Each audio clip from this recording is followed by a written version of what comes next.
This is Ashwin and do like, share and subscribe to my YouTube channel. Welcome to this episode of DRS with Ash. நீங்க எல்லாரும் நிறைய DRS பார்த்திருப்பீங்க. Decision மேக்கிங்னா என்ன அப்படின்னு நிறைய பேர் சொல்லியிருப்பாங்க. பட் இன்னைக்கு நான் பேச போற ஆள் வந்து எனக்கு ரொம்ப பிடித்தமான ஆள். அவருக்கே தெரியுமான்னு தெரியல, நான் எவ்வளவு படம் அவரது பார்த்திருக்கேன்னு. Bhagyaraj sir, welcome on the show. Thank you for accepting this invitation. Thank you very much. எனக்கு ரொம்ப சந்தோஷமா இருக்கு, புதுசாகவும் இருக்குது. சரி பாக்யராஜ் சார், நம்ம ஷோக்குள்ள போறதுக்கு முன்னாடி எனக்கு ஒரு சின்ன டவுட் எப்பவுமே உண்டு, அதை பத்தி உங்ககிட்ட கேட்டுடுறேன். நானே நிறைய டவுட் நிறைய பேருக்கு வரும். இது அந்த மாதிரி டவுட் இல்ல, இது ரொம்ப சிம்பிள். அதாவது வந்து நான் எப்படின்னா, நான் நிறைய படம் பார்த்திருக்கேன். படம் பேரெல்லாம் ஒண்ணு ஒண்ணா சொல்றேன். பட் என்னோட ஃபேவரட் படம் வந்து இன்று போய் நாளை வா. ஓகே, இந்த படத்தை நான் இன்னும் யூத்தாவே இருந்துட்டு இருக்கீங்க, இல்லன்னா அந்த படத்தை பத்தி சொல்ல மாட்டீங்களே? அங்கதான் எனக்கு மெயின் டவுட்டே வரேன். நான் டவுட்டுக்கு இப்போ அதுல வந்து நீங்க எல்லா படத்தையும் நீங்க அது ஒரு ஜஸ்ட் ஒரு ஸ்டார்ட் தான். பட் எல்லா படத்தையும் பார்த்தா எனக்கு என்ன ஞாபகம் இருக்குன்னா, பாக்யராஜ் சாரோட சிங்க்ரனைசேஷன்ல கதை, திரைக்கதை, வசனம், ஹீரோ எல்லாமே பாக்யராஜ் சார் தான் போட்டிருப்பாங்க. இன்னி தேதிக்கு சும்மா ஒரு குடும்பமே எடுத்துக்கலாம் சார். கல்யாணம் ஆயிடுச்சு, எனக்கு 2 பசங்க இருக்காங்க, அப்பா அம்மா இருக்காங்க. ஒரு பையனா, ஒரு அப்பாவா, ஒரு புருஷனா இவ்வளவு வேலையே பார்க்க முடியல. ஒரு படத்துல இத்தனை வேலையும் எப்படி பாத்தீங்க? இல்ல, இது வந்து ஒவ்வொன்றும் ஒரு வேலைன்னு முதல்ல நினைக்கல. நானு வேலைன்னு நினைச்சாதான் வந்து அது கொஞ்சம் கஷ்டமா இருக்கும். ஐயோ என்னடா அது இவ்வளவு வேலையா அப்படிங்கிற மாதிரி இருக்கும். நம்ம ஒரு லைட்ஸ் இன்வால்வ் ஆயிட்டோம்னு வச்சுக்கோங்களேன், அது ஒரு வேலை மாதிரியே தெரியாது. இப்போ உங்களுக்கு ஆடுறது, கிரிக்கெட் ஆடுறது எவ்வளவு இன்ட்ரெஸ்டிங்கா இருக்கு. இன்ட்ரெஸ்டிங்கா இருந்தா தான் இருக்கும். அது ஒரு ஜாப்னு நினைச்சோம்னா அது ஒரு மாதிரி மென்டலா இதாகி போகும்ல உங்களுக்கு. அந்த மாதிரி எனக்கு வந்து இது வந்து லைஃபே இதுதான் அப்படின்னு சொல்லிட்டு அதுல வந்து இன்வால்வ் ஆனதுனால அதை செய்ய செய்ய இன்ட்ரெஸ்டிங் அதிகமாயிட்டே இருக்குது.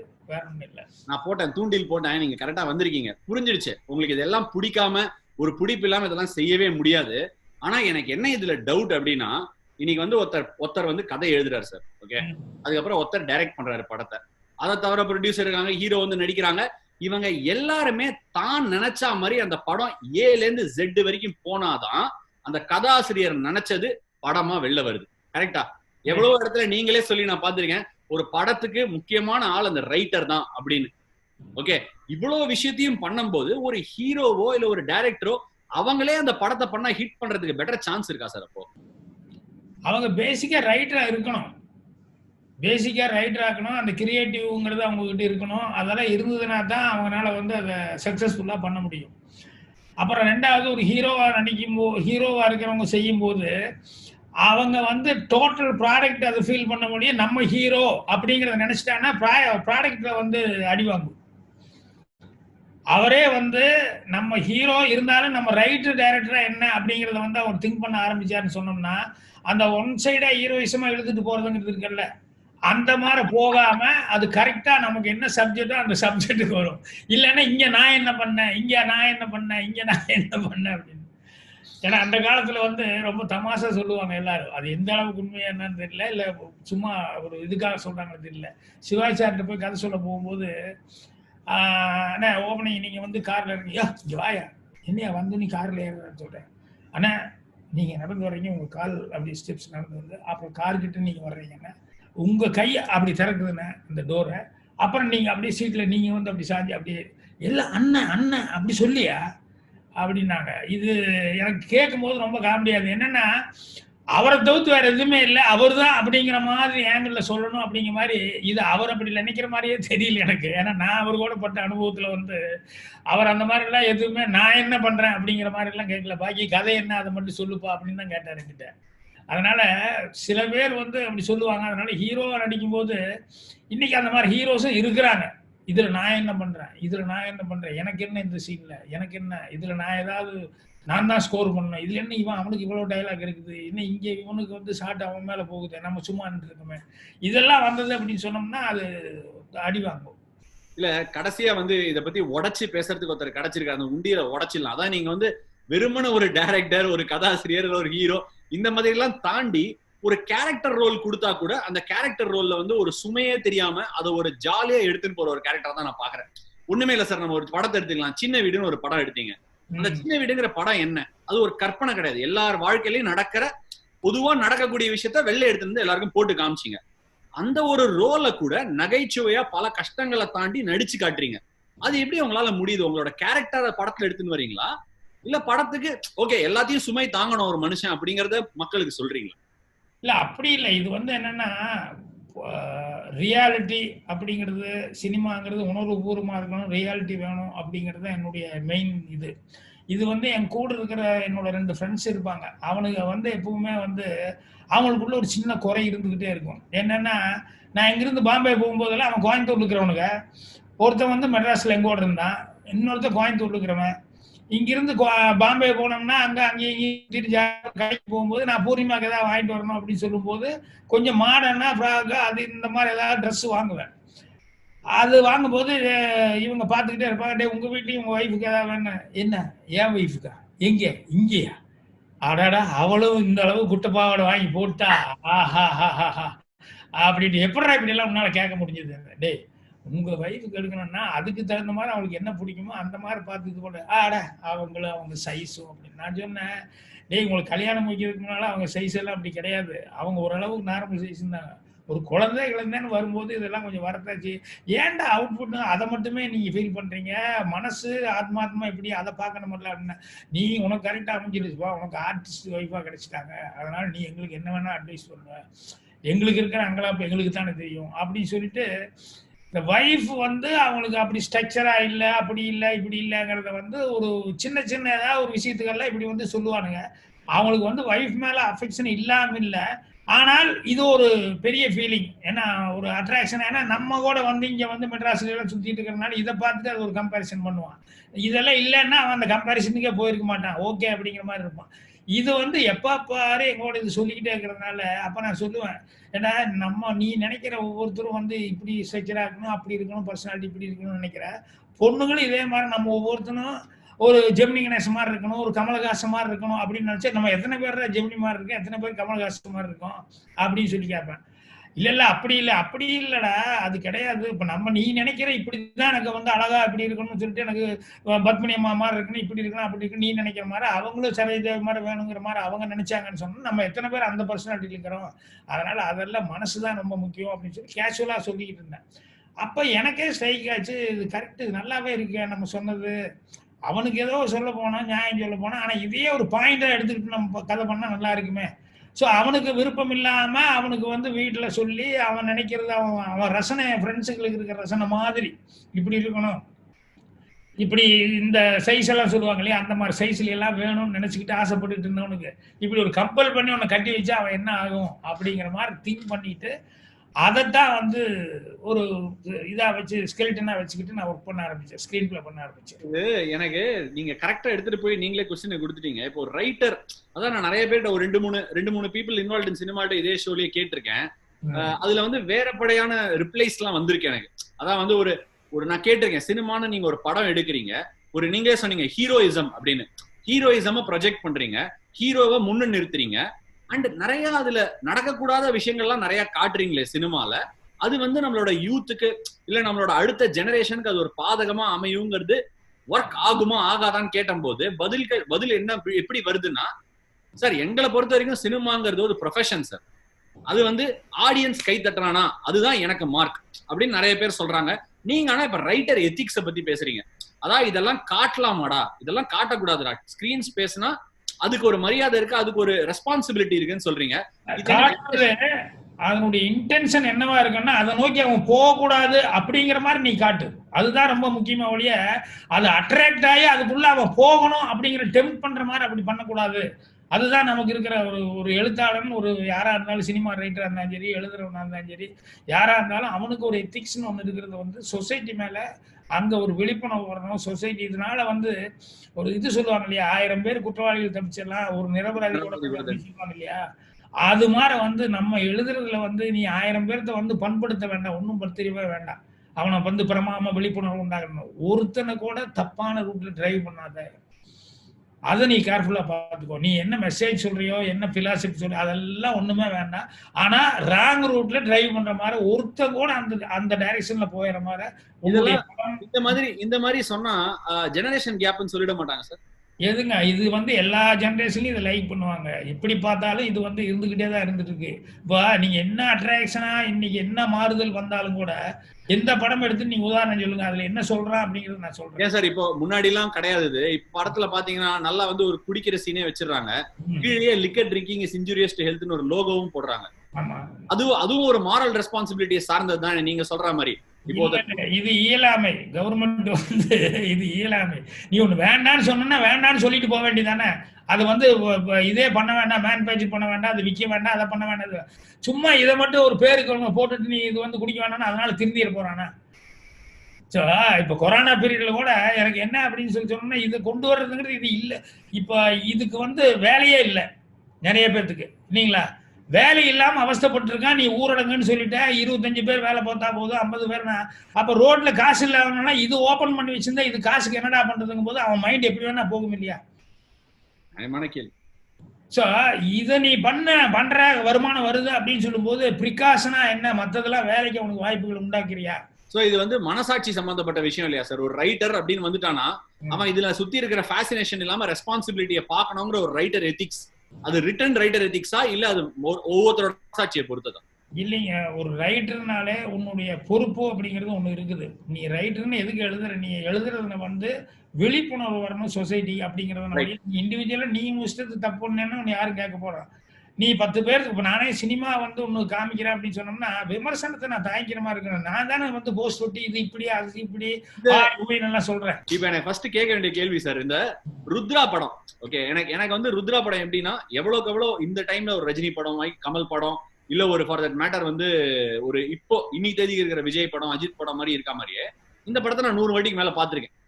அந்த ருத்ரா படத்துல நீங்க ஆப்வியஸ்லி நீங்க டைரக்ட் பண்ணல, நீங்க நடிச்சீங்க ஹீரோவா.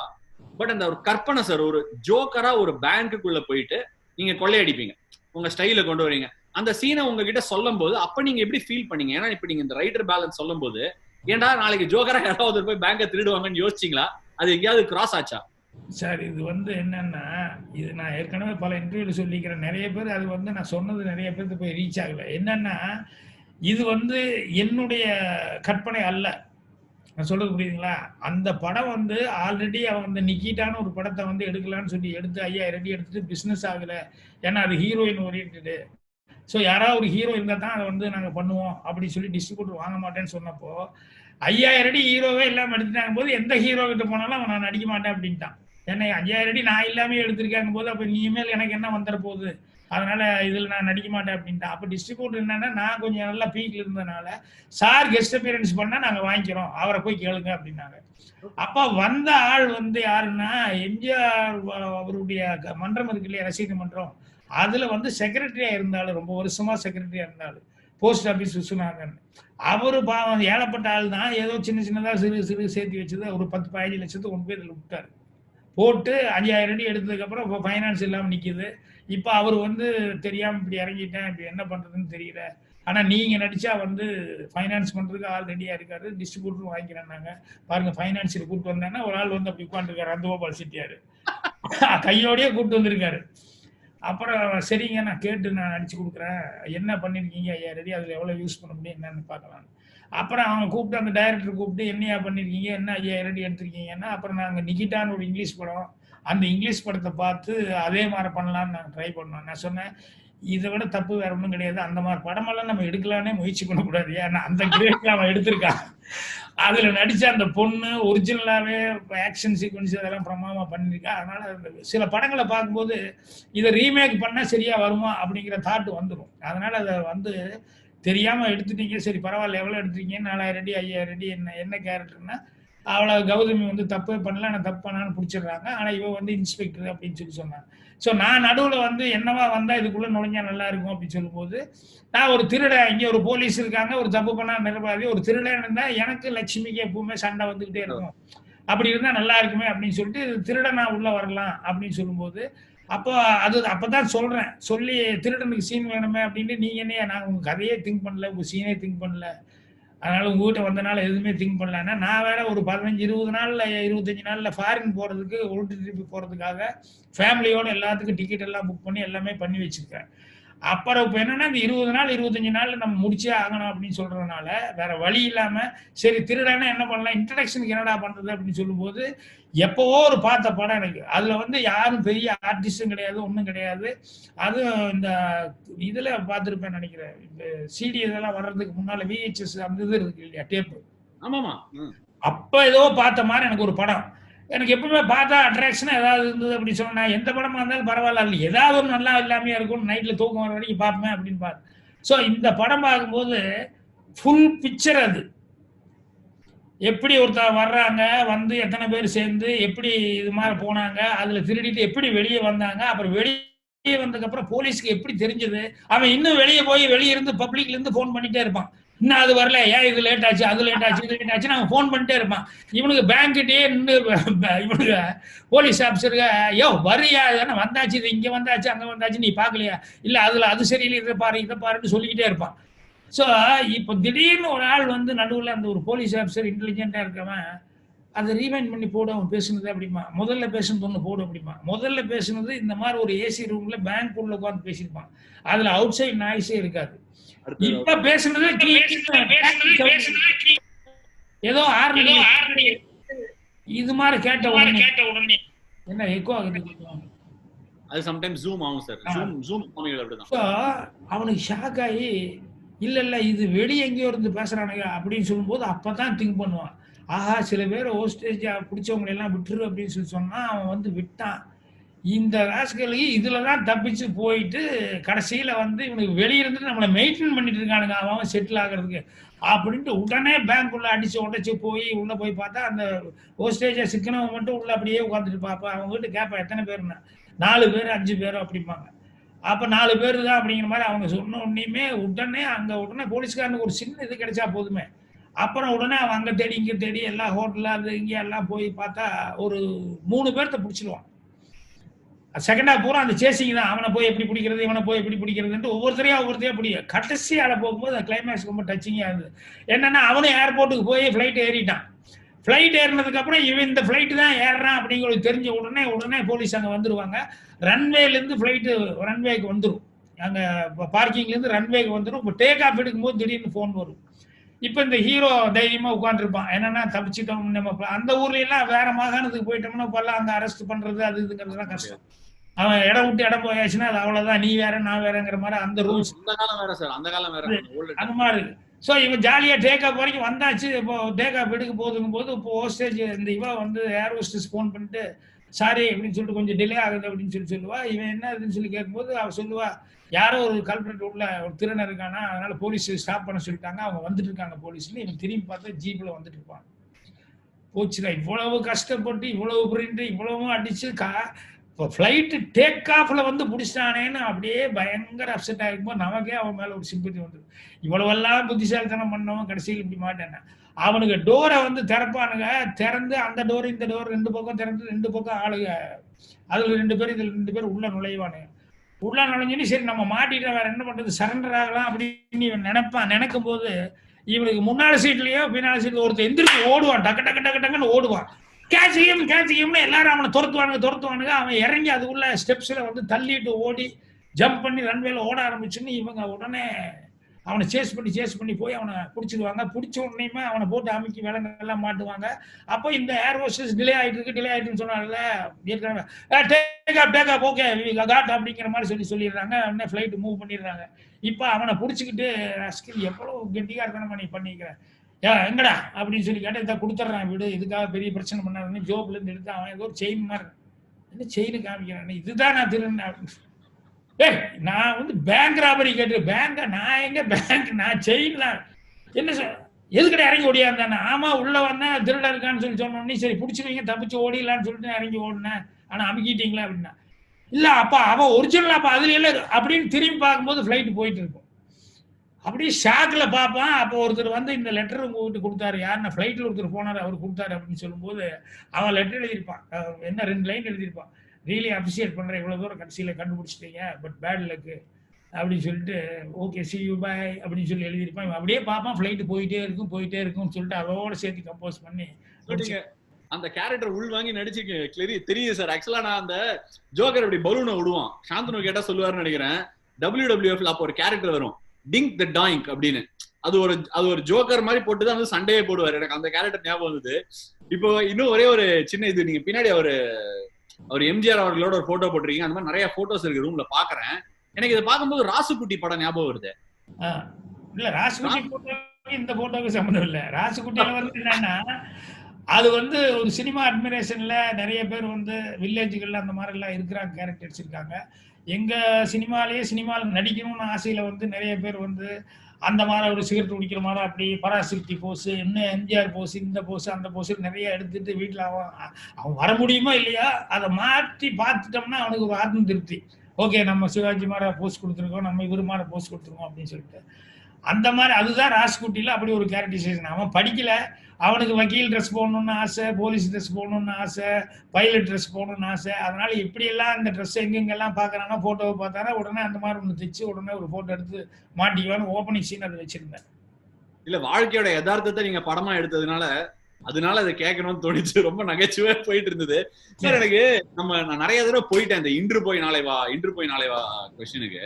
எனக்கு அதுல ரொம்ப ஒரு வியக்க வச்ச விஷயம் என்ன அப்படின்னா, இது அந்த படத்துல மட்டும் இல்ல, பல படங்கள்ல பாத்திருக்கேன். அதுல ஏ காவ் மே ஏ கிசான் அப்படிங்கிற ஒரே லைன் தான், ரகு தாத்தா அப்படிங்கிற லைன் தான் இன்னி வரைக்கும் அது பல மீம்ஸா வந்து ஓடிட்டு இருக்கு. இந்த மாதிரி ஒரு அன்அடல்ட்ரேட்டட் பியூர் காமெடி, அதாவது ஒண்ணுமே கிடையாது சார். இதுல வந்து ரொம்ப ஒரு ஃபேசினேஷன். நீங்க ஒரு குடும்பமா போய் அந்த படத்தை பார்த்து கம்ப்ளீட்டா எல்லாரும் சிரிக்கலாம். இங்கேருந்து போய் சம்டைம்ஸ் ஒரு மாதிரி காதை புத்திக்கிற மாதிரி, கண்ணை மூடுற மாதிரி, குழந்தைங்களை மூடுற மாதிரி சில சமயம் படங்கள்ல இப்ப நகைச்சுவை மாறி வருது, ஸ்லாப் ஸ்டிக் அப்படிங்கிறாங்க சில சமயம் சொல்லும் போது. இந்த மாத்திர காமெடி ஜானரை பத்தி உங்களோட ஒப்பீனியன் என்ன? இந்த மாதிரி விஷயத்துல வாழைப்பழத்துல வலிக்கு விழுகிறது அப்படிங்கறதெல்லாம் வந்து ஸ்லாப் ஸ்டிக் காமெடி வகையில வரும். ஆமா, டெஃபினட்டா. அதே மாதிரி சில ட்ரை ஹியூமர் அப்படின்வாங்க. இது ஒரு மாதிரி நீங்க எடுக்கிறது அன்அடல்ட்ரேட்டட், அது ஒரு மாதிரி பியூரிட்டி, லைஃபோட லைஃபா அப்படியே போயிட்டு இருக்கும் போதே அப்படின்னு பார்த்து நம்ம சிம்பத்தைஸ் பண்ணி சிரிக்கலாம். ஓகே, இது நம்மளா இருந்திருக்கலாம், நம்மளோட ஃப்ரெண்ட் இப்படி பண்ணிருக்கலாம்னு. அந்த மாதிரி தான் உங்களோட மூவிஸ்ல மோஸ்ட் காமெடிஸ் இருக்கும். அதுவும் இன்ஸ்பயர்டா இல்ல நீங்க தான் அந்த கேரக்டரா? இல்லைங்க, நம்ம பாக்குற விதத்துல தான் இருக்கு எல்லாமே. இப்போ எந்த விஷயம் நம்மளை சுத்தி நடந்தாலும் அதை நம்ம வந்து ஒரு ஹியூமரா பாக்குறது அப்படிங்கிறது இருக்கு இல்லையா. இது இப்படி இருந்தா இப்படி இருக்கும், இது இப்படி இருந்தா. ஆனா ரைட்டருங்கும் போது ஆட்டோமேட்டிக்கா தோணும். ஒரு தடவை ஊட்டியில ஷூட்டிங் போயிருந்தப்ப சரி எல்லாரும் போய் லைட் எல்லாம் பண்ணிட்டு நானும் வந்து மேக்கப் மேனு டச்சப் மட்டும் கடைசியில வந்துடுறோம் அப்படின்னு சொல்லிட்டு, ஏன்னா போய் லைட்டிங் எல்லாம் பண்றதுக்கு டைம் ஆகும். இப்போ புறட்டு போகும்போது ஏதோ ஒரு ஃபேக்டரி சொன்னாங்க, ஏதோ ஒரு ஃபேக்டரி ஆஃபீஸ் சொன்னோடனே சரின்ட்டு பின்னால கார்ல ஏறிட்டு போகும்போது ஒரு இடத்துல வரும்போது அங்க அவ்வளவு சிட்டி விட்டு தாண்டி வரும்போது எங்காவது அலுஃபாத்தான வீடுகள், அலுஃபாத்தான கட்டடங்கள் இருக்கும். ஒரு இடத்துல 2 ரோடா பிரிஞ்சது. அங்க அப்பா இருப்பா நம்ம பாட்டு இதுல போயிட்டோம்னா ஒரு 15 கிலோமீட்டர் போனதுக்கு ஐயா இதுக்கு எதுக்கு வந்தீங்க, அது அந்த ரோட்ல போயிருக்கணும் எவனா சொன்னா ரொம்ப லேட் ஆகி போகும், தகராறாகி போகும். அங்க ஒரு ஆள் நின்று இருக்காரு, அவர்கிட்ட கேட்டுருவோமே அப்படின்னு சொல்லிட்டு மெல்ல அவர் பக்கத்துல கார் நிறுத்தி, ஏங்க இந்த ஃபேக்டரி ஆஃபீஸ் எங்க இருக்குது அப்படின்னு சொல்லி கேட்டேன். அவன் கார்ல முன்னால் எப்படி பார்த்தா இடம் இருக்குதா அப்படிங்கிற மாதிரி அவனும் ஏறிட்டு ஒருவேளை அவன் அது பக்கம் தான் போகணும் அதுக்காக கேட்கறான் போலுக்குன்ட்டு அப்படியே முன்னால பார்த்தா. அப்புறம் பார்த்து சாரி சார் இடம் இருந்தா ஏற்றிடுவேன், முன்னால பூரா சாமான் வச்சிருக்கு, ஆள் உட்காந்துருக்கா, இடம் இல்லை அப்படின்னு சொல்லிட்டு சொன்னா. இல்லை நீங்க வந்து இப்படி போங்க அப்படி போங்கன்னு சொல்லிட்டு அவனும் புரிஞ்சுக்கிட்டான், இடம் இல்லைங்கிறது புரிஞ்சுக்கிட்டு சரி இப்படி போங்க அப்படி போங்க அப்படின்னு சொன்னதுனால சரின்னு சொல்லிட்டு தேங்க்ஸுங்கன்னு சொல்லிட்டு வந்துட்டோம்.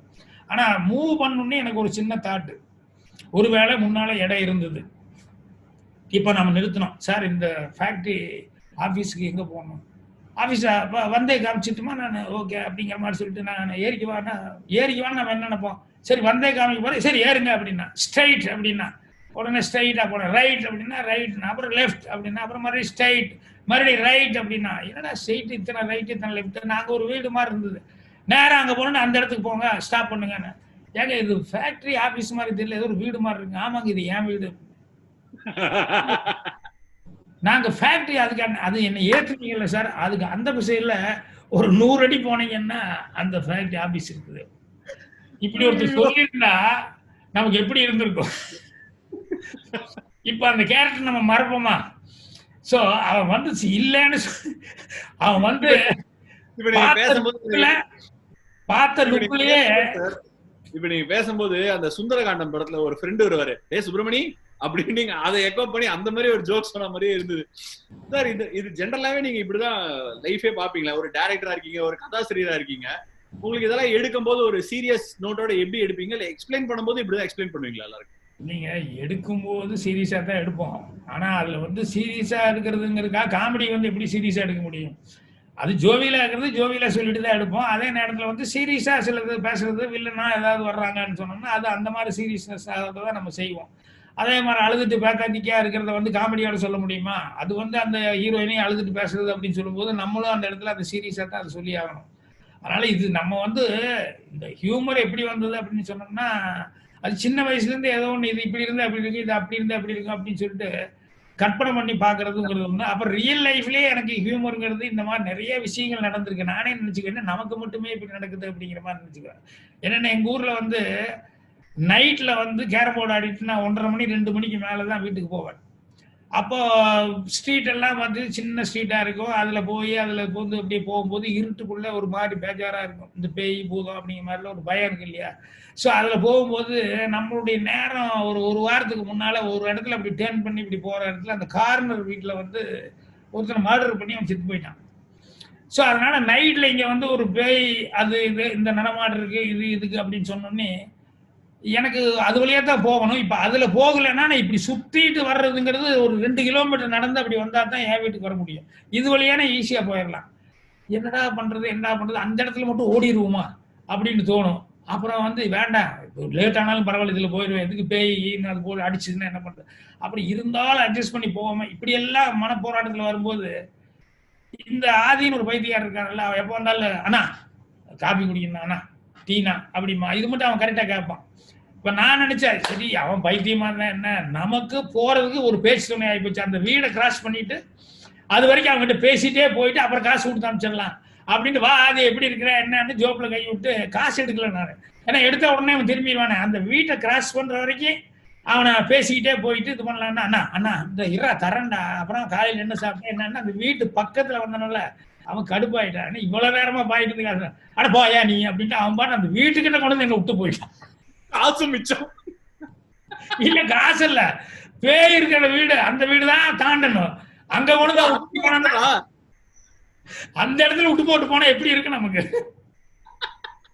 ஓடுன மாதிரி அங்க இந்த வீட்டுக்கு. நீங்க ஃபைனலா இதை உடைச்சே ஆனது ஏ காவ் மே ஏ கிசான் ரகு தாத்தா எப்படி இன்ஸ்பயர் ஆச்சு சார்? எப்படி நடந்த இதுவும் யதார்த்தமா நடந்த ஒரு விஷயம்? சாதாரணமா சொன்னதுதான் அது. ஏன்னா ஒரு வார்த்தை இந்தியில ஏதாவது ஒண்ணு சொல்லி கொடுத்தோம்னு சொன்னோம்னா ஒரு ஊர்ல அப்படின்னு ஆரம்பிப்பாங்க. அந்த மாதிரி ஒரு கிராமத்துல அப்படின்னு சொல்லிட்டு அவன் சாதாரண ஒரு பாடம் ஆரம்பிக்கும் போது என்ன மாதிரி லைன் இருக்குன்னு சொல்லிட்டு அதை ஃபார்ம் பண்ணோம். அவனுக்கு அதே வரல காவுமே சொல்ல வரல ரக ரக ரகு ரகு அப்படின்னே சொல்லி அப்புறம் அந்த பாட்டி வேற அந்த நேரத்துல தான் ஊட்டிக்கிட்டு இருக்காங்க. அப்புறம் எங்க வாத்தியார் ஒருத்தர் இருந்தாரு. அவரு வந்து எப்படின்னா ரொம்ப காமெடியா இருந்தது. அந்த வாத்தியார் எப்படின்னா ஒருத்தன் பிளாட்ஃபார்ம் ஒரு இது வரலன்னு வச்சுக்கோங்களேன் ஸ்பெல் த வேர்ட் அப்படிம்பாரு. எங்கடா ஸ்பெல்லிங் சொல்லு அப்படின்னு சொல்லி சொன்னோடனே அவன் வந்து ஸ்பெல்லிங் சொல்லுவான். சில பேர் சொல்ல தெரியாது மாட்டிட்டு முடிப்பான். அதுல சில பேர் வந்து சொல்லுவான் அவனுக்கு இந்த ஸ்டார்டிங் மட்டும் வரும். அயன் ஸ்பெல்லிங் சொல்லு. இவனுக்கு ஐயாரா ஐஓயான்னு டவுட் வந்துடும். ஐயோ ஐஓ ஐயோ அம்மா ஆத்தா எல்லாத்தையும் கூப்பிடு அப்படின்னு சொல்லிட்டு பயங்கரமா திட்டுவாரு. அந்த ஆளுட்டு என்ன ஒரு அவர் டாக்டர் அந்த வாத்தியார்கிட்ட ஒரு ஸ்பெஷாலிட்டினா பிளாட்ஃபார்ம் அப்படின்னு சொல்லுன்னா ஒருத்தன் பிளாட்ஃபார்ம் டேய் பிளாட்ஃபார்ம் பா பா பா அப்படின்னு பாரு இவன் ஃபா ஃபா ஃபா அப்படின்னு அப்புறம் பிளாட் பா பா அவன் ஃபா ஃபா அப்படின்ட்டே இருப்பான். இவனை கரெக்ட் பண்றதுக்குள்ள அடுத்த பீரியட் அடிச்சு அடுத்த வாத்தியார் வந்துருவாரு. அவர் உள்ள வரலான்னு வந்தா இவரை பார்த்தா இவரு பா பா பான்ட்டே இருப்பாரு. இப்ப அவர் அங்க வெறுத்து போய் நின்றுப்பாரு. எங்களுக்கு எல்லாம் சிரிப்பா இருக்கும். இந்த வாத்தியார் ஒரு நாள் என்னன்னா இந்த கிளாஸ் முடிஞ்சு இன்னொரு கிளாஸுக்கு நடுவுல ஃபுட்பாத் மாதிரி அந்த கார்டன் நடந்து போயிட்டு இருப்பாங்களே கிளாஸ் ஆகி அதுல 2 பேர் போகும்போது ஒரு வாத்தியார் வந்து பேசிட்டு இருந்தாரு இவர்கிட்ட. இந்த வாத்தியார் ஸ்பெல்லிங் வாத்தியார்கிட்ட பேசிட்டு இருக்கும்போது 2 பேரும் ஓகே சி அப்படின்னு அடுத்த கிளாஸுக்கு போகணுமேன்ட்டு பேசிட்டு இருக்கிற நேரத்துல திடீர்னு இந்த கார்டனர் இருக்காருல்ல செட்டியார் அவர் வந்தார். அவர் வந்து என்ன சொன்னாருன்னா வந்து இந்த மாதிரி சார் உங்களோட லைப்ரரி மாஸ்டர் வர சொன்னாரு அப்படின்ட்டு. உடனே அந்த வாத்தியார் சரி வர்றப்பா அப்படின்னு வெயிட் அப்படின்னு சொல்லிட்டு டே என்ன சொன்னேன் அப்படின்னு இந்த கார்டன் கேட்கிறாரு. இந்த லைப்ரரி மாஸ்டர் வர சொன்ன லைப்ரரி லைப் சொல்லு லைப் அவன் கார்னர் இந்த கூட இருக்கிற வாத்தியாருக்கு நம்ம விட்டா போகுதுன்னு இருக்கு. ஆனா இவர் லைப் லைப் அவன் ரைப் ரைப் அண்ணா இது வந்து படத்துல இதெல்லாம் வந்துதான் என்னன்னா ஒரு கேரக்டர்னா ஒரு வாத்தியார்னா உடனே ஞாபகம் வந்துடும். சரி இந்த மாதிரி ஆளை வைக்கலாமே அப்படின்னு சொல்லிட்டு அந்த மாதிரி அந்த ஏ காவுமே ஏ கிஷான் கிஷான் ரக ரக அப்படிங்கிறது வந்து அது சொல்றதுல வந்து ரொம்ப காமெடி ஆகி போச்சு. பத்தாவதுக்கு பாட்டி வந்து ஊட்டிட்டு இருந்ததுனால இவனும் அதுக்கு தகுந்த மாதிரி வந்து சரியா கான்சன்ட்ரேட் பண்ணாம இருந்ததுங்கிறது அது படத்துல வந்து பெரிய நான் எல்லாம் நினைச்சு பாக்குறத விட அது பெரிய ஹிட் ஆயிடுச்சு. அவ்வளவுதான் சார். நினைச்சு பாக்குறதா இல்ல, வேற லெவல் ஹிட் சார். வாழ்க்கையோட யதார்த்தத்தை படமா எடுத்து காட்டினதுனால தான் ஐ திங்க் அந்த ஒரு இன்னி வரைக்கும் அதுல லாஸ்ட் பண்ண முடியுது. ஒரு பெரிய ஒரு நுணுக்கம் இல்லாம அப்படியே யதார்த்தமா எடுத்ததான் நீங்க அடிக்கடி சொல்ற விஷயம் தான். ஆனா இப்படிப்பட்ட ஒரு ஆளு அமிதாப் பச்சனை 4 ஹவருக்கு ஆக்ரி ராஸ்தால ஷூட்ல சண்டேல நிறுத்திங்களாமே, எப்படி சார் பண்ணீங்க? அதை எப்படி மேனேஜ் பண்ணீங்க? எப்படிங்க ஆக்ரி ராஸ்தாங்கிற படத்துல அமிதாப் பச்சன் 4 ஹவர் அவரை ஷூட்டே பண்ணாம உங்களுக்கும் அவருக்கும் பெரிய வாய்க்கா தகராறு ஆயிப்போச்சா? இல்ல ஷூட்டே பண்ணாமன்னா அது வந்து என்னன்னா அது கதைப்படி வந்து அவன் குழந்தையா இருக்கும்போது கர்ப்பமா இருக்கும்போது இந்த அமிதாப் பச்சன் அப்பா கேரக்டருக்கு வந்து படிப்பறிவெல்லாம் இல்லை. ஆனா இவ படிச்ச பொண்ணு, ஆனா லவ் மேரேஜ் பண்ணிருப்பாங்க. இப்ப இவ வந்து அப்பப்போ கொஞ்சம் சொல்லி கொடுப்பாரு, நாளைல இருந்து படிச்சுக்கோங்க இங்கிலீஷ் அது இதெல்லாம் அப்படின்னு சொல்லும்போது இவர் இங்கிலீஷ்ல பேசும்போது இந்த ஒய்ஃப் கர்ப்பமா இருக்கும்போது அந்த கர்ப்ப குழந்தைகிட்ட வந்து இவர் இங்கிலீஷ்ல தான் பேசுவாரு. இதுகிட்ட எல்லாம் இங்கிலீஷ் காமிக்காதீங்கமா, அவன் வளர்ந்ததுக்கு அப்புறம் பிறந்ததுக்கு அப்புறம் அவன் வந்ததுக்கு அப்புறம் அவன்கிட்ட இங்கிலீஷ் பேசுவீங்கன்னா உங்களால பேசுவான். யாரு நான் அவங்ககிட்ட பேச முடியாதா? ஏய் கமான் பேபி கம், 2 பேரும் ஃபைட் இன் இங்கிலீஷ், அப்ப பார்க்கலாம் யாரு ஜெயிக்கிறான்னு பார்க்கலாம் அப்படி இப்படி தமாஷா ஒரு சீன் பேசுவாங்க. கதைப்படி அந்த அம்மா வந்து டெத் ஆயிடுறாங்க. ஆனா பையன் பிறந்துடுறான், ஆனா பிரிஞ்சுட்டாங்க. இப்ப பையனுக்கு இவர் தான் அப்பான்னு தெரியாது, அப்பாவுக்கு இதுதான் பையன்னு தெரியாது. இப்ப கிரேவியார்ட்ல மீட் பண்ணும்போது அப்பாவுக்கு தெரிஞ்சு போச்சு இதுதான் பையன். ஸோ கிரேவியார்ட்ல இவர் வந்து ஒய்ஃப் இதுக்கு முன்னால வந்து அதுக்கு முன்னால் நின்று ப்ரே பண்ணுவார். அன்னைக்கு ஏதோ அவங்க நினைவு தினம்னு சொல்லிட்டு ப்ரே பண்ண வந்திருப்பாரு.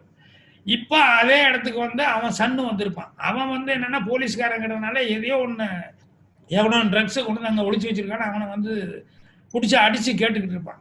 அப்ப பக்கத்துல யாரோ வந்து வேற ஒருத்தர் வந்து அவங்க பரி பண்ணிட்டு இருக்கும்போது அவங்க அது சாமி ஏதோ மந்திரம் ஏதோ சொல்லுவாங்கல்ல, இது கும்பிடுறதுக்கு ஏதோ ப்ரே இருக்கு, அவங்களுக்கு ஒரே டிஸ்டர்பன்ஸா இருக்கும். அப்போ இவங்க வந்து கமலஹாசன் கிட்ட வந்து இந்த இவர்கிட்ட ஹீரோ கிட்ட வந்து என்ன அது இங்க வந்து இப்படி கஜா மஜான்னு கத்திக்கிட்டு இருக்கிற நீ இப்படி கத்திக்கிட்டு இருந்தா எங்களுக்கு டிஸ்டர்பன்ஸா இருக்கல அப்படிமா. அப்போ இந்த இவர் வந்து ஃபாதர் கேரக்டர் அப்பா அம்மா கிட்ட ஒய்ஃபு கிட்ட ப்ரே பண்ணிட்டு இருந்தபோது திரும்பி பார்க்குறாரு, தம் பையன்னு தெரியுது.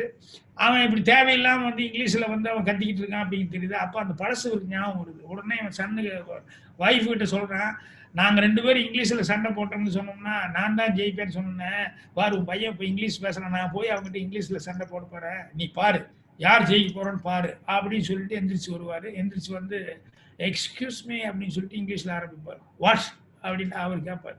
ஒன்னும் வாட் ஹெல் யூ ஆர் திங்கிங்னு இவர் இங்கிலீஷ்ல ஆரம்பிக்க, அவர் இங்கிலீஷ்ல பேச கச்சா மச்சான் 2 பேத்துக்குள்ள இங்கிலீஷ்ல சண்டை போடுவாங்க. அப்புறம் கடைசியில சன்னு ஓவரா எகிரும்போது அந்த கிரௌடு பூரா அப்பாவுக்கு சப்போர்ட் பண்ணிட்டு வரும்போது அப்புறம் அவரே sorry okay okay leave it அப்படின்னு சொல்லி ஒத்துக்குவாரு அப்படிங்கிற மாதிரி சீன். இது இங்கிலீஷ்ல தான் சண்டை போடணும், அப்பதான் நல்லா இருக்கும். நான் வந்து இத தமிழ்ல எழுதிட்டு அதுக்கப்புறம் இங்கிலீஷ்ல வந்து ஒரு கைதியின் டைரியோட ரீமேக் தான். ரீமேக் தான். அப்ப இங்கிலீஷ்ல வந்து பேசணும் அப்படின்னா அங்க வந்து அமிதாப் பச்சன் வந்து அவர் வந்து ஐ எம் சாரி சார் அப்படின்ட்டாரு. என்னன்னா எங்க ஊர்ல 2 லைனுக்கு மேல இங்கிலீஷ் பேசினா ஜனங்க ஸ்கூட் பண்ணி கத்திடுவாங்க, அவங்களுக்கு பிடிக்காது. ஏன்னா அவங்க மொழி அப்படிங்கும்போது அவ்வளவு இதா இருப்பாங்க. அதனால ஹிந்தியை விட்டுட்டு இங்கிலீஷ்ல வந்து 2 லைனுக்கு மேல பேசினா ஒத்துக்க மாட்டாங்க. சலீம் ஜாவத்தை எவ்வளவோ ரிக்வஸ்ட் பண்ணி கேட்டப்பெல்லாம் நான் வந்து முடியாதுன்னு சொல்லிட்டேன். நீங்க என்ன ஒரு சீனே 100 அடி 120 அடி இருக்கு, இந்த ஒரு சீனே இங்கிலீஷ்ல பேசணும்னு சொன்னோம்னா நோ அப்படின்னு முதல்ல புரியாது, ஒத்துக்க மாட்டாங்க. அப்புறம் இப்படி இவ்வளவு நேரம் இங்கிலீஷ் பேசினா யாருக்கு புரியும்னு நான் சொன்னேன். சார் இது புரியணும்னு அவசியம் இல்லை, 2 பேரும் இங்கிலீஷ்ல அப்பனும் புள்ளி சண்டை போட போறீங்க, அதனால அவர் ஒண்ணு பேச நீங்க ஒண்ணு பேச, ஸோ யாருக்கு இது புரியணுங்கிறது இல்லை. அமிதாப் பச்சன் அப்பா வந்து பயங்கரமா ஃபைட் பண்ண இங்கிலீஷ்லயே பேசுறாரு அப்படி இப்படின்னு சொல்லி இதை ரசிப்பான ஒழிய வேற ஒன்றும் இல்லைங்க. ஐ எம் சாரி சார் அப்படின்னாரு. இதை பார்த்தோன்னே 2 பேத்துக்குள்ள இல்லை இது கண்டிப்பா ஒர்க் அவுட் ஆகணும்னு ப்ரொடியூசர் மேல 2 சேரை போடுங்கன்னு சொல்லிட்டு எல்லாருக்கும் தூரமா போங்க அப்படின்னு அவங்களே பேசி டெசிஷன் போட்டோம். அப்படின்னா ரொம்ப நேரம் ஆர்கியூமெண்ட், சலீம் ஜாவத் கேட்டு ஒத்துக்கல இது ஒத்துக்கல. நான் சொன்னேன் இது வந்து புரியணுங்கிற அவசியமே இல்லைங்க, இந்த மூடில் இது ஹிந்தியில பேசின பிரயோஜனமே இல்லை, இந்த சீனே வேஸ்ட். என் பையன்கிட்ட நான் போய் பேசுறேன் பாருன்ட்டு ஹிந்தியில வந்து பேசி சண்டை போட்டோம்னா அதுல என்ன இருக்குது, ஹிந்திதே அவனுக்கு தெரியுமில்ல, இவனுக்கு தெரியாத ஒரு பாஷை அவன் கற்றுக் கொடுத்தா அதை வச்சு அவன் பேசினா நல்லா இருக்கும். அதனால இங்கிலீஷ்ல தான் பேசணும், வேணா குறைக்கலாம் நான் கொஞ்சம், அவ்வளவுதான் பண்ண முடிய ஒரு 50 அடி கூட இங்கிலீஷ்ல சண்டை போடலைன்னா நல்லா இருக்காது அப்படின்னு ரொம்ப நேரம் பேசணும். அப்புறம் நான் இறங்கி வந்து என்ன சொன்னேன், சிரிஞ்சி ஒண்ணு பண்ணலாம், நான் ஹிந்திலையும் எடுத்துடுறேன் இங்கிலீஷ்லயும் எடுக்கிறேன், we will போட்டு பார்ப்போம் எடிட் பண்ணி. யாரு மெஜாரிட்டியா வந்து இந்தியா பெட்டர், இங்கிலீஷ் சரியா இல்லைன்னு சொன்னோம்னா இங்கிலீஷ் அவாய்ட் பண்ணி ஹிந்தி வச்சுக்குவோம். அதனால ரெண்டுமே நான் ஷூட் பண்றேன், எதுக்கு நம்ம இவ்வளவு நேரம் எல்லாரும் வெயிட்டிங் இருக்காங்க அப்படி இப்படின்னா. அப்புறம் கொஞ்ச நேரம் யோசிச்சாரு. No sir, you are the captain of the ship, so you are having so much confidence means I have to obey for you அப்படின்னு சொல்லிட்டு, will go why unnecessary expenses for the producer அப்படின்னு சொல்லிட்டு, will go only in English அப்படின்னாரு. அப்போ நான் ரொம்ப தேங்க்ஸுங்க அப்படின்னு சொல்லிட்டு, அப்புறம் எனக்கு இன்னொரு ஹெல்ப் பண்ண என்னென்ன, எனக்கு இங்கிலீஷ் அந்த அளவுக்குலாம் வராது, நான் தமிழ் எழுதி ஹிந்தியில் translate, you have to translate according to நீங்கள் எப்படி பேசணும் எப்படி நடிக்கணுமோ அதுக்கு தகுந்த மாதிரி நீங்கள் எழுதணும் அப்படின்னு. ஓ சரி ஓகே அப்படின்னு சொல்லிட்டு சரி கிவ் மீ த டைலாக் பேப்பர்னு வாங்கிட்டு, அப்புறம் அவரே சேரில் போட்டு அவரே திங்க் பண்ணி 2 கேரக்டருக்கு சண்டை போடுறதுக்கு இங்கிலீஷில் வந்து அவரே எழுதி முடிச்சு, now it's okay sir come will explain you. நான் சொன்னேன் இங்கிலீஷ் சொல்ல எனக்கு என்ன எக்ஸ்பிளைன், சண்டை போடுற மூடு இருந்தால் போதும் அவ்வளோதான் அப்படின்னு சொல்லிட்டு சொன்னேன். அப்புறம் சரின்னு ஃபைனலாக வந்து இது பண்ணி அதுக்கப்புறம் வந்து அதுலேயே நடிச்சிட்டு முடிஞ்சது. அதுக்கப்புறம் வந்து அலகாபாத்லேருந்து நைட்டில் மிட் நைட்டு 1:30 மணி 2 மணிக்கு எனக்கு ஃபோனு, என்ன அமிதாப் பச்சன் சார் பேசணும்னு நினைக்கிறாரு அப்படின்னா. என்னென்ன படம் காப்பி ஓடிட்டு இருக்கு, ரிலீஸ் ஆக போகுது 1 நாள் 2 நாள். ஏன்னா அங்கிருந்து இந்நேரத்துக்கு பேசுறாரு அப்படின்னு சொல்லிட்டு, சார் கங்க்ராச்சுலேஷன்ஸ் அப்படின்னாரு. என்ன அப்படின்னா, இல்லை வாட் யூ செட் இஸ் கரெக்டாக அப்படி இப்படின்னு சொல்லிட்டு, நீங்கள் அவ்வளவு கான்ஃபிடென்ட்டாக சொன்னீங்க, அது நான் இப்போ கண்ணார பார்த்தேன் அப்படின்னு. என்னென்ன எனக்கு வந்து the people who don't know anything about English, my cook and my servants, my driver are like these people, no, they are sitting in the front bench. In that particular scene, they only started clapping first. Who don't know anything about English, that those people in the front bench, they started clapping first, then the middle bench, then the last bench அப்படின்னு சொல்லிட்டு, what you felt அப்படின்னு சொல்லிட்டு, நீங்கள் எவ்வளோ கரெக்டாக அதை துல்லியமாக வந்து அவ்வளோ ஆர்கியூ பண்ணீங்க, அவ்வளோ தூரம் நீங்கள் ஃபிங்கர் டிப்ஸில் வச்சுக்கிட்டு சொன்னீங்க அப்படிங்கிறது எனக்கு ஆச்சரியமாக இருந்தது. அதனால் உடனே உங்களுக்கு தான் நான் ஃபோன் பண்ணி சொல்லணும்னு, அந்த கிளாப்ஸ் அடிச்சுடனேயுமே எனக்கு உடனே உங்கள்கிட்ட பேசிட்டு இருந்தது. அதனால தான் முடிஞ்சுன்னு பேசுகிறேன் அப்படின்னு சொல்லிட்டு, ரொம்ப தேங்க்ஸுங்க. இது ஒன்றும் இல்லை, ஒரு ரைட்டராக இது இருக்கும்னு நினச்சிக்கிட்டேன், அவ்வளோதான். ஆடியன்ஸு அவங்களுடைய பல்ஸ் தெரிஞ்சுக்கிட்டு நான் சொன்னேன், அவ்வளோதான், வேற ஒன்றும் இல்லை அப்படின்னா. இல்லை another thing I have to tell யூன்னு, என்னென்னா எனக்கு கொஞ்சம் சின்ன வருத்தம் அப்படின்னு. என்னென்ன இல்லை, வைஃப் ஜெயா என் படம் பார்த்துன்னுமே Jaya she used to tell, நீங்கள் இப்படி நடிச்சிருக்கீங்க இந்த ஃபில்மில், நீங்கள் இப்படி இந்த ஃபில்ம் அப்படின்னா. இந்த படத்தில் ஒரே ஒரு வார்த்தை சொல்லிட்டான் ஜெயா, அதுதான் ஒரே ஃபீலிங் ஆகிட்டேன். என்னென்ன, I'm sorry, this is not your picture, this is a directors film, this is mister Bhagyaraj film அப்படின்னு சொன்னா சார். படம் முடிஞ்சோடனே எனக்கு ஒரு மாதிரி ஆயிட்டேன் நான் அப்படி. ஆனால் பட் உங்களுக்கு இவ்வளவு ப்ரௌடாக இருக்கும் அது அப்படிங்கும்போது உங்களுக்கு சொல்லணும் இல்லை, அதனால அவர் சொன்ன அதே வேர்டு சொன்னேன் அப்படின்னு சொல்லிட்டு கண்காட்சி. இந்த கேள்வி எங்க கேட்காம விட்டுருந்தா நான் ஃபீல் பண்ணிருப்பேன். நீங்க முன்னாடி ஒரு லைன் சொன்னீங்க sir, truth is greater than ஃபிக்ஷனா, stranger than fiction. Truth is stranger than fiction, but your stories are fascinating than real life stories. Unbelievable story teller sir, நீங்க சான்ஸே கிடையாது. I have totally been in awe. நீங்க பேச எனக்கு I just make it a little simpler sir. நீங்க இப்போ உங்க ஸ்பாட்ல போட போறேன், எனக்கு நீங்க 3 ஃபேவரட் ஆக்டர்ஸ் சொல்லணும் வித் டிஸ்க்ளைமர். எம்ஜிஆர், சிவாஜி நீங்க சொல்லக்கூடாது. சரி, நிறைய பேர் இருக்காங்களே. கரெக்ட். நீங்க டிப்ளமேட்டிக்கான 3 ஃபேவரட், அதாவது வந்து இவங்களோட நடிச்சாலும் சரி, இவங்களோட இயக்கினாலும் சரி, எழுதினாலும் சரி, அப்படியே இந்த டிரான்ஸ்லேட் பண்ணிருக்காங்க அப்படின்னு நினைக்கிற 3 பேர். அப்படின்னு நடிகர்கள் மட்டுமா? 3 நடிகர்கள் இப்பவே இருப்பாங்க அப்படின்னு சொல்லி நினைக்கிறீங்களா? இல்லாதவங்களையும் சொல்லலாம்ல. இல்லாதவங்களையும் சொல்லலாம், ஆனா எம்ஜிஆர், சிவாஜி மட்டும் சொல்லக்கூடாது. அதை சொல்ல இப்போ நான் வந்து இப்போ எம்ஆர் ராதா இருக்க, அவருடைய கண்டிப்பா சொல்லலாம் சார், கண்டிப்பா சொல்லலாம். மாடுலேஷன், அவருடைய இது எக்ஸ்பிரஷன், அவரை பத்தி சொல்லக்கூடிய கதைகள், வேற ஆள் நடிச்சுட்டு இருக்கும்போது இவர் ஒரு ரியாக்ட் பண்ணுவார் பாருங்க, இதெல்லாம் அவர்கிட்ட அசந்து போயிருக்கேன். அதனால சிவாஜி சாரே நடிக்கும் போது சில நேரங்கள, ஏய் நான் உயிர் விட்டுக்கிட்டு இங்கே டைலாக் பேசிட்டு இருக்கிறேன், அவனை 4 கவுண்ட்ல வச்சுட்டு அவன் திடீர்னு இப்படி திரும்பி எதையாவது ஒன்று பண்ணிடுவான், ஜனங்க போறான், அது கை தட்டிடுவான், அதனால இது எனக்கு க்ளோஸ் அப்ல எடுத்துக்கோ, அவனுக்கு வேணா தனி ரியாக்ஷன் வேணா எடுத்துக்கோ அப்படின்னு. எனக்கு அவனை நம்ப முடியாது, அவன் என்ன வேணா பண்ணுவான் அப்படின்னு. அதே மாதிரி வந்து பானுமதி இருக்காங்க பாருங்க, நான் எம்ஜிஆர் டைலாக் பேசுவாங்க, வேற டைலாக் பேசுவாங்க, இவங்க அது ஒரு ரியாக்ஷன் கொடுப்பாங்க பாருங்க, நமக்கு இந்த டைலாக் விட்டு போட்டு அவங்கள கான்சன்ட்ரேட் பண்ண ஆரம்பிச்சிடுவோம். அவ்வளோ பிரமாமா பர்ஃபார்மன்ஸ் பண்ணுவாங்க. ஸோ இவங்கெல்லாம் வந்து என்னன்னா, ஆஹா நம்ம இவங்களெல்லாம் சந்திக்கிறதுக்கான வாய்ப்பு இல்லாமல் போச்சு அப்படின்னு சொல்லிட்டு அப்படி ஃபீல் பண்ணேன். அந்த மாதிரி இன்னும் நிறைய பேர் வந்து இப்போ தமிழ்லேயே வந்து எடுத்துட்டோம்னா, இப்போ பிரகாஷ்ராஜ் எனக்கு பிடித்த ஃபேவரேட்டான ஒரு ஆர்டிஸ்ட். என்ன அப்படின்னு சொன்னோம்னா, அவருக்கு வந்து லாங்குவேஜ் சரளமா வர்றது மட்டும் இல்லாமல், எந்த லாங்குவேஜா இருந்தாலும் பேசுறது இல்லாம, குடுத்தோம்னா அந்த இடத்துல அத மட்டுமே கான்சன்ட்ரேட் பண்ணி எவ்வளோ லென்த் டயலாக்கும் வந்து அவ்வளவு பெர்ஃபெக்ட்டா அவர நம்பி வைக்கலாம். அழகா வந்து அவரு பேசக்கூடிய ஒரு ஆளு. அவரு மாரியே இன்னொருத்தர்கிட்ட பார்த்து ரொம்ப அசந்தேன் என்னன்னா, சத்ருகன் சின்ஹான்னு ஒரு ஆர்டிஸ்ட் இருக்காரு ஹிந்தில. சத்ருகன் ஆமா சின்ஹா. ஆமா தெரியும் நம்ம சார் தெரியும். ரஜினிக்கே இன்ஸ்பிரேஷன் அவருதான் அப்படின்னு சொல்லி அவரே சொல்லுவாரு. நெறைய ஸ்டைல் எல்லாம் சத்ருகன் சின்ஹா பண்றத பார்த்து தான் நானு பண்ணேன் அப்படின்ட்டு. அவரு என் படத்துல வந்து வேட்டி மடிச்சுக்கிட்டு ஹிந்தியில பண்ணும்போது வந்து அவர் நடிச்சாரு. லென்த் டயலாக் ஒரு டயலாக் இருக்கும். அவரு பேசுவாரு. 6வது லைன் 7வது லைன் வந்து ஒரு 12 லைன் இருக்குன்னா 10வது லைன் வரும்போது எங்கேயோ ஒரு ஒரு டங் ஸ்லிப் ஆகும். ஒரு சின்ன ஸ்லர் ஆயிரும். உடனே அவரு டோன்ட் கட் அப்படின்னு சொல்லிட்டு வில் கோ த்ரூ டேக் 2 அப்படின்னு சொல்லி போட்டு ஃபர்ஸ்ட்ல இருந்து அப்படி ஸ்டார்ட் பண்ணுவாரு. அப்புறம் ஏதாவது கட் ஆயிடுச்சுன்னா கூட மறுபடியும் வெயிட் டேக் 3 அப்படின்னு சொல்லிட்டு ஓகே அப்படின்னு சொல்லிட்டு மறுபடியும் பிகினிங்ல இருந்து ஸ்டார்ட் பண்ணி அந்த ஷார்ட் கரெக்டா பேசி முடிப்பாரு. நம்ம எல்லாம் எங்க ஒரு இடத்துல மிஸ்டேக் ஆகி போச்சுன்னா அப்படின்னு சொல்லிட்டு கட் அப்படின்னு சொல்லிட்டு மறுபடியும் அந்த இடத்த கரெக்ட் பண்றதுக்குன்னு டைம் எல்லாம் எடுத்துக்குவோம். அவரு டங் ஸ்லிப் ஆச்சு மிஸ் ஆச்சு அப்படின்னா உடனே அந்த ஸ்பாட்லயே டேக் 3ன்னு சொல்லிக்கிட்டு உடனே அவரு அதுக்கு ரெடி ஆகி ஃபர்ஸ்ட்ல இருந்து அந்த மூட்ல கிளாப் அடிச்சு ஆக்ஷன் சொன்னா எப்படி ஆரம்பிக்குமோ அப்படி ஆரம்பிப்பாரு.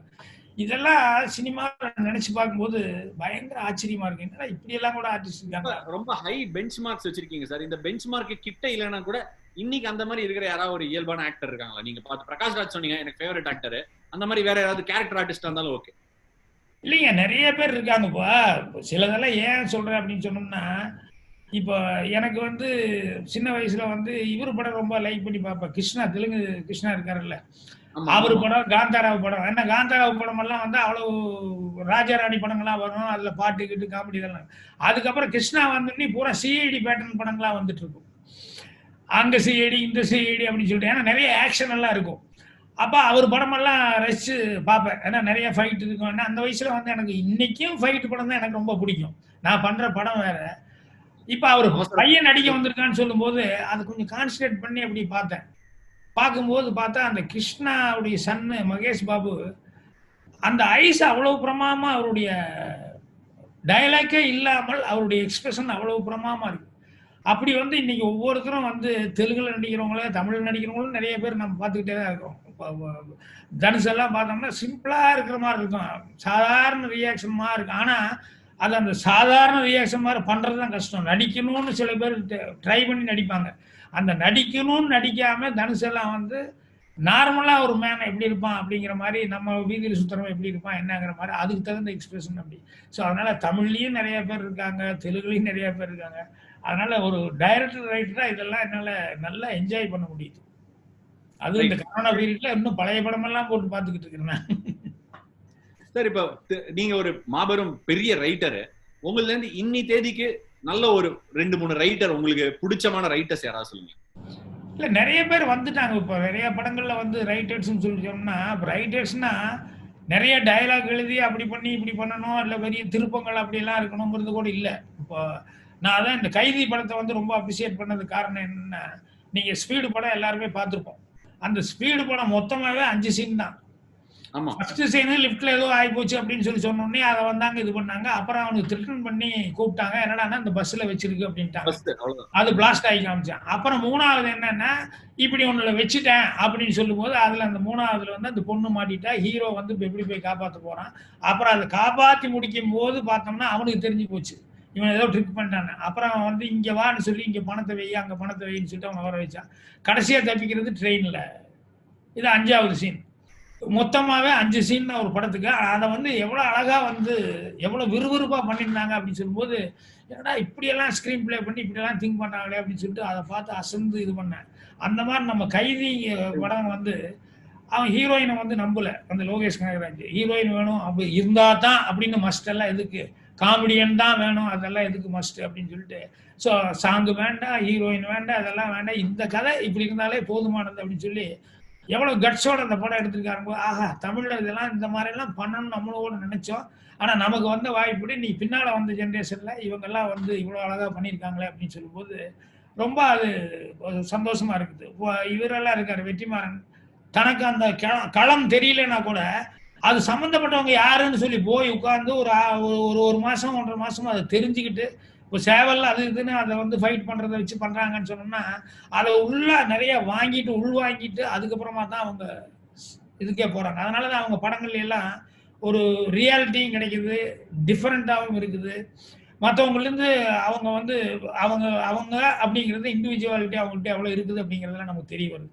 ஸோ அந்த மாதிரி தமிழில் வந்து இன்னைக்கு நிறைய பேர் இருக்கவங்க வந்து ஹிந்தி படத்துக்கும் சரி தெலுங்கு படத்துக்கும் சரி இன்ஸ்பிரேஷனாக இருக்கவங்க இருக்காங்க.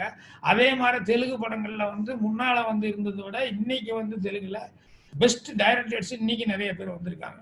இப்போ பாகுபலி ராஜமௌலி பண்ணது, அவர் ஒரு பாகுபலி மட்டுமே பண்ணாம ஈய வச்சும் படம் பண்ணி காமிச்சாரு. அதே மாதிரி காமெடின்னு ஒருத்தனை வச்சுக்கிட்டும் நான் என்னால சக்சஸ்ஃபுல்லா பண்ண முடியும்னு சொல்லி இன்னைக்கும் பண்ணிக்கிட்டு இருக்காரு. அந்த மாதிரி ஒவ்வொரு லாங்குவேஜ்லயும் அதாவது ஒவ்வொரு பீரியட்ல வந்து ஒவ்வொரு லாங்குவேஜ் டாமினேட் பண்ணி பிரமாமா வரும். அவங்ககிட்ட போய் நம்ம ரைட்ஸ் வாங்கிட்டு வந்துட்டு இருப்போம். அதே மாதிரி மலையாளத்துல இருந்து நிறைய வரும், அதை வந்து ரைட்ஸ் வாங்கி பண்ணிட்டு இருக்கோம். இப்படி இங்கிருந்து நிறைய பேர் தெலுங்கு எடுத்துட்டு போவாங்க, ஹிந்திக்கு. என்னோட படங்களே நிறைய ஹிந்திக்கு போயிருக்குது. ஸோ ஒவ்வொரு தடவையும் ஒவ்வொரு லாங்குவேஜ் டாமினேட் பண்ணோம். தமிழ்ல என்னன்னா அதுக்கு ஒரு மரியாதை அப்படிங்கிறது வந்து தமிழ்ல ஏன் தமிழுக்கு மட்டும் ஒரு ரெஸ்பெக்ட்னா நமக்கு நம்ம தமிழ் அப்படிங்கிறதுக்காக இல்ல, தமிழ் ஆடியன்ஸ் மாற இதை வந்து என்கரேஜ் பண்றவங்க வந்து வேற எந்த லாங்குவேஜ்லயும் கிடையாது. எல்லா ஊர்லயும் வந்து அந்த ஹீரோ ஒர்ஷிப் இருக்குது, ஹீரோன்னா இது இருக்கு அது இருக்கு. அதனால எல்லாமே இது நம்மளுது நம்ம அது அது அப்படிங்கிறது நமக்கு தெரிஞ்சவனா அப்படித்தான் வருவேன் உள்ள அப்படின்னு இருக்கேன். தமிழ் ஆடியன்ஸ் அப்படி கிடையாது. யாரா படம் இது, யாரு இந்த டைரக்டர் வேலை பார்த்தோம்னா சரி இவனை நம்பலாம் கொஞ்சம், அப்புறம் என்னென்னலாம் ட்ரெய்லர் வருது, என்ன கட்டிங்ஸ் என்னென்ன வருது, இது வருது அப்படின்னு. ஸோ இவன் வந்து என்கரேஜ் பண்றதுக்கு பாருங்க தமிழ் ஆடியன்ஸ், அதுலதான் நிறைய ஹீரோஸ் டைரக்டர்ஸ் எல்லாருமே வந்துகிட்டு இருக்காங்க. இதை அடுத்த லாங்குவேஜ் இருக்கிறவங்க உண்மையிலேயே அவங்க ஒரு பொறாமையோட கேட்பாங்க, என்ன உங்க ஊர்ல மட்டும் புதுசு புதுசா டைரக்டர் வர்றான், புதுசு புதுசா ஹீரோ வர்றான், எப்படி இத்தனை பேர் வர முடியுதுன்னு. இது நாங்க எங்களுடைய கிரியேஷன்ங்கிறத விட இதை அப்ரிசியேட் பண்றதுக்கு ஆளுக வேணும் இல்லையா. ஸோ அந்த தமிழ் ஆடியன்ஸ் வந்து அந்த மாதிரி எது புதுசா இருந்தாலும் எது நல்லா இருந்தாலும் அதை உடனே வந்து அவங்க கை கொடுத்து இது பண்றாங்க. அதனால ஆடியன்ஸ் எங்களுக்கு தமிழ் ஆடியன்ஸுடைய டேஸ்ட் எங்களுக்கு ரொம்ப பிடிச்சிருக்கு அப்படின்னு அதுதான் சொல்லுவேன். சார் அமேசிங்கா இருக்கு. இது இவ்வளோ எலாபரேட்டா டீடைலா எல்லாத்தையும் போக முடியுது. எல்லாத்துலயும் நீங்க எல்லாத்துலயுமே கால் வச்சிருக்கீங்க, மாஸ்டரி அட்டைன் பண்ணிருக்கீங்க. இந்த மாதிரி சொல்லிட்டே போலாம். பட் உங்க சன்னை நீங்க வேட்டி மடிச்சு கட்டுங்கிற ஒரு படத்துல ஆப்வியஸ்லி அவர் வந்து நடிச்சிருந்தாரு. அந்த படத்துல அவர் ஒரு டேர்னிங் பாயிண்ட் வச்சுக்கோங்களேன். அந்த குண்டாஸோட சண்டை போறதுக்கெல்லாம் கூட்டிட்டு போவார், அதெல்லாம் ஓகே. பட் அவரோட படங்கள், அவரும் நிறைய படம் எல்லாம் நடிச்சிருக்காரு. அதை நீங்க எப்படி பாப்பீங்க? ஒரு இந்த ஹேட்டோட தான் பாப்பீங்களா, ஒரு டைரக்டர் ஹேட் ஒரு ரைட்டர் ஹேட்ல இருந்து பாப்பீங்களா, இல்ல ஒரு ஃபாதர் ஹேட்ல இருந்து பார்த்து டேய் நல்லா இருக்கு, எப்படி பாப்பீங்க அது? இல்ல இப்ப நான் வந்து அவனுடைய டைம் கட்டம் நல்லா இருந்ததுன்னா அவன் நல்லா வந்துருவான்.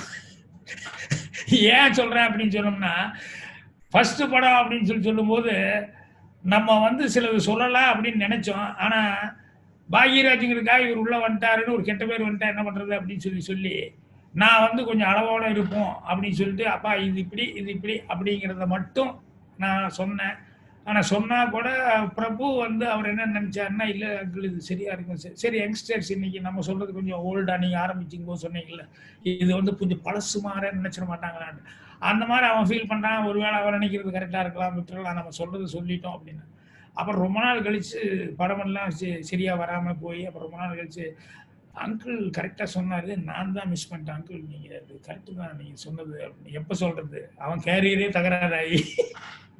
அதே மாதிரி சுப்பிரமணியபுரம்னு ஒரு படம் எனக்கு கதை பிடிச்சிருந்தது, நான் ஓகே பண்ணிட்டேன். ஆனா ஃபர்ஸ்ட் கமிட் ஆனது வந்து சக்கரை கட்டி.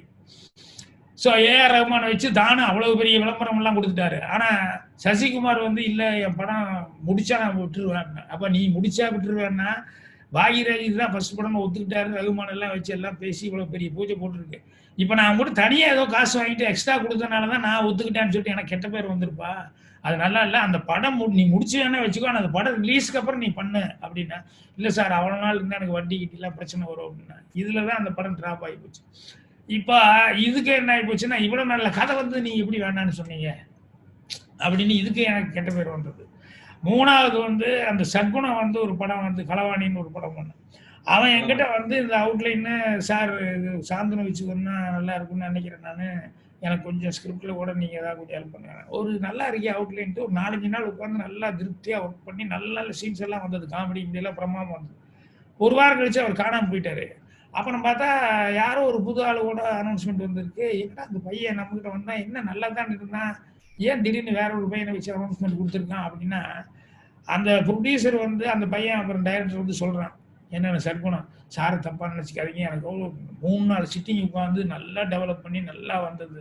ஆனால் ப்ரொடியூசர் திடீர்னு பாக்யராஜ் பையா நிறையா கேட்டு என்ன பண்ணுறது, பேசாமல் புதுமுகம் வச்சு போயிடலாம் ப்ளீஸ் அப்படின்னாரு.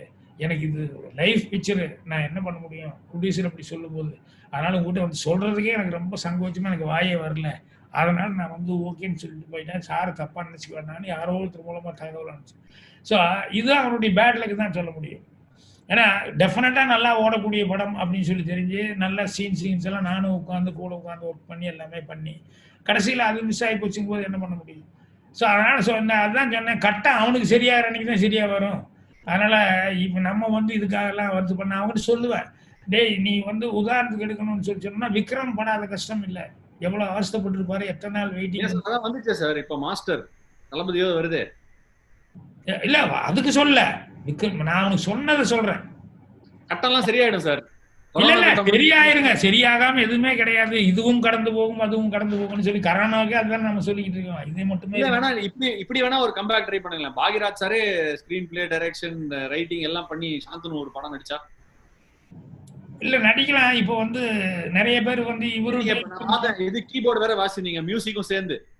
இல்ல எல்லாம் கரெக்டுங்க. ஆனா வந்து இப்ப இருக்கிற இந்த யங்ஸ்டர் கிட்ட அந்த பழசு மட்டுமே அவன் நினைச்சுக்கிட்டு இருந்தானா நம்ம புதுசா சீன் பண்ணா கூட அவனுக்கு வந்து அந்த வரும்போது மென்டலா ஒரு ஐடியால வரணும்.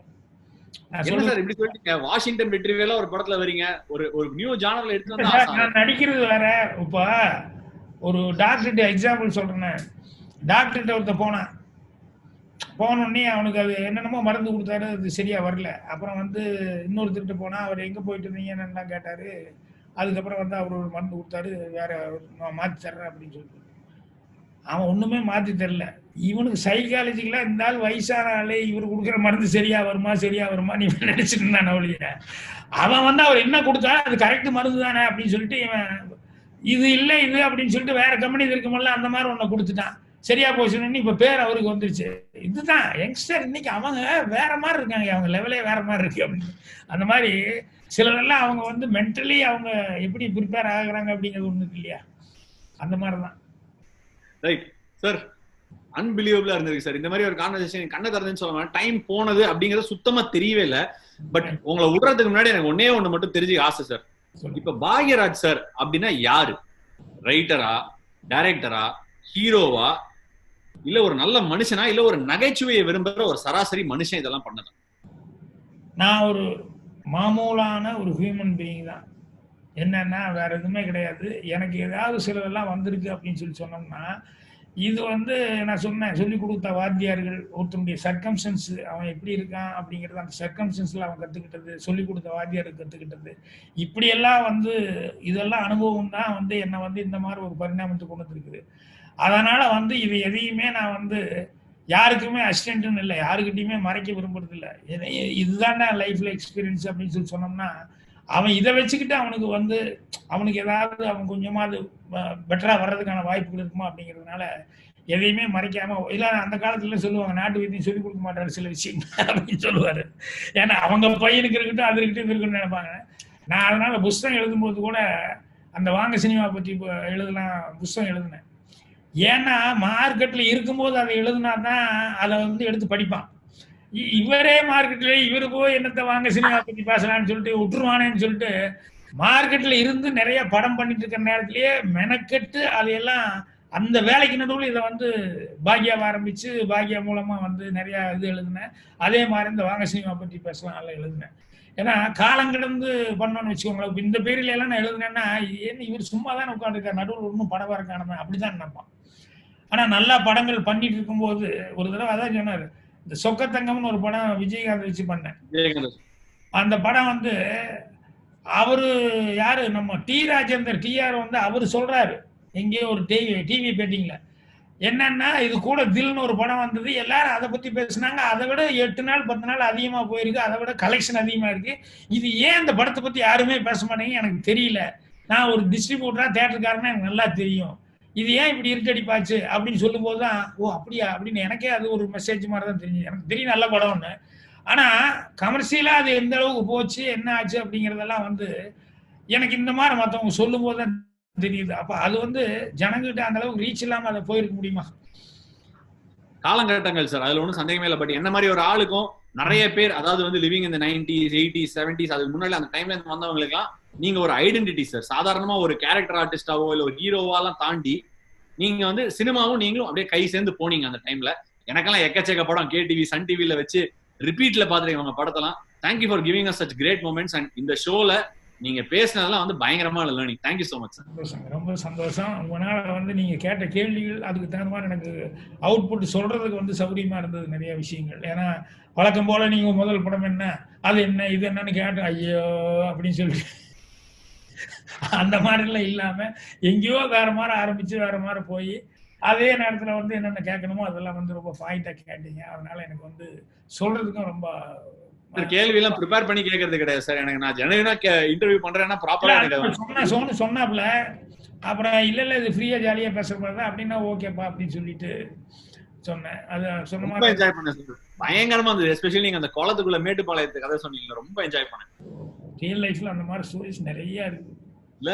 Outstanding line. I will never forget it. Truth is stranger than fiction. சரியான phrase. YouTube sir hopefully corona எல்லாம் முடிஞ்சு போச்சுனா I like to come and see you someday sir. Thank you so much sir.